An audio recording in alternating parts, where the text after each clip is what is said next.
Let me tell you about a man named Travis Langley, the most insufferable, arrogant, entitled bastard to ever breathe. If you've ever met someone who thought the world revolved around them, multiply that by 10 and you'd get him. Travis wasn't just rich, he was old money rich. The kind of guy who thought laws were suggestions, and consequences didn't apply to people with the right last names. I wasn't part of his inner circle, but I worked for him. Well, under him, if you could call it working. Mostly, it was just surviving his daily tantrums. He treated everyone like garbage. Restaurant staff, insulted. Valet drivers, cursed out. His assistants, fired if they didn't pick up his calls within 3 rings. His favorite pastime, destroying people just for sport. And for years, he got away with it. Until one night, he didn't. Travis owned a private estate in the middle of nowhere.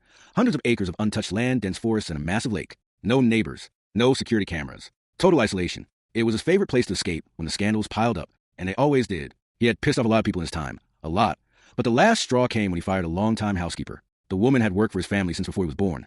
But when she had the audacity to ask for a raise after 30 years, he laughed in her face and threw her out. Didn't even let her collect her things. 2 days later, her body was found floating in the river. Officially, a drowning accident. But everyone knew better. The woman had nowhere else to go after he fired her. She had lived on that estate her entire life. And suddenly, she was just gone. Travis didn't care. He barely acknowledged it. Just packed up his bags and headed to the estate for a stress-free weekend. That was his mistake. It started small. Travis arrived late at night with his usual entourage of people who tolerate him only because he paid for their booze and plane tickets. But by midnight, he was already slurring insults, telling them how ungrateful they all were. One by one, they made excuses and left. By 2 a.m., he was alone. Except he wasn't. Travis called me, furious, demanding I send a driver because he saw someone lurking in the woods. Said it was a tall man standing by the tree line, watching him. But when he went outside with a flashlight, no one was there. I know what I saw, damn it, he screamed. I told him to lock the doors, sleep it off, and I'd send someone in the morning. I wasn't about to drive 4 hours in the middle of the night just because some drunk trust fund baby thought he saw a ghost. That was the last time I heard his voice. The next morning, the driver I sent called me,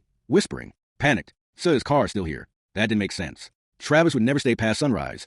Not in that place, not alone. He was too much of a coward for that. The driver checked the house. Everything was unlocked. Lights were on. Breakfast was half eaten on the counter. His wallet and keys were right by the door. But Travis? Gone. And then the driver saw the footprints. A single set leading from the back door into the woods. For days they searched. Drones. K-9 units. Helicopters. Nothing. No blood. No signs of struggle. Just that one set of footprints, leading deeper and deeper into the forest. So deep the search teams couldn't follow them anymore, without getting lost themselves. His rich, powerful family made a public plea. The media swarmed the estate. But no one could explain how a grown man just vanished without a trace. A week later, someone found his phone. It was buried under some leaves near the lake.